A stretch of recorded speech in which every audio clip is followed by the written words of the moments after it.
abin da Qur'ani ya gaya mana muna farin ciki da shi ولمت الروم في أن الأرض وهم من بعد غلبهم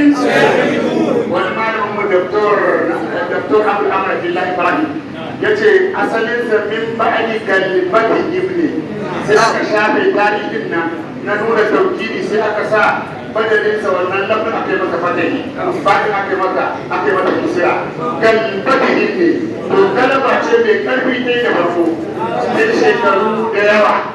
sannan sayaghlibuna fi bil isnin lillahi al-amru min qabl wa min ba'd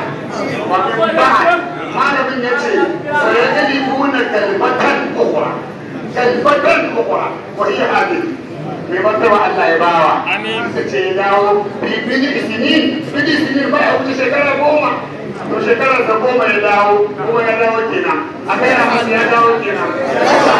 harshen addinin musulunci assalamu alaikum wa rahmatullah